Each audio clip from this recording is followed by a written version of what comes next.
অর্থনীতির সাইজ তো অনেক বড় হয়েছে। আজকে যে বেসরকারি খাত, সরকারের এমপ্লয়ি হলো 14 লক্ষ, আর বাংলাদেশে প্রতি বছর 22 লক্ষ নতুন করে কর্মসংস্থানে আসে।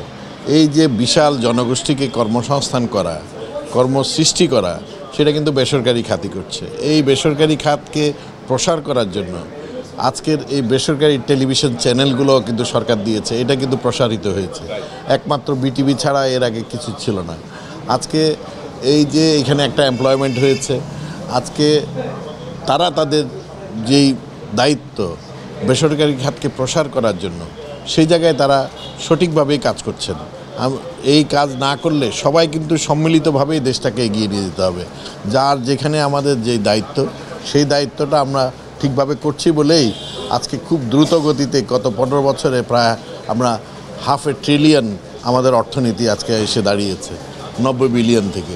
তো সুতরাং এটা কিন্তু যা তা কথা না। আমরা মনে করি এটা $1 ট্রিলিয়ন যেই অর্থনীতি হবে 2030 সালে, আমরা সেই জায়গায় পৌঁছার জন্য যেই জায়গায় আমাদের আরও অ্যাড্রেস করা দরকার, যেই জায়গাগুলোকে তুলে নিয়ে আসা দরকার, সরকার এবং বেসরকারি খাতকে সমন্বয় করে কিভাবে আমরা এগিয়ে যাব, সেই জায়গাগুলোতেই কিন্তু মাই টিভি কাজ করছে।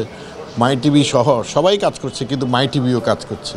তা আমি মনে করি মাই টিভির আজকে জন্ম হয়েছে 15 বছর আগে। আজকে অনন্তকাল সেটা আজকে এই মাই টিভির সার্ভিস দিয়ে যাবে দেশকে। আজকে আমরা থাকবো না, আপনারা থাকবেন না, কেউ থাকবে না, মাই টিভি যেন বেঁচে থাকে সবার মাঝে এবং সবাইকে আপনার দেশকে সেবা দিয়ে যাবে। এটাই আমার প্রত্যাশা মাই টিভির কাছে।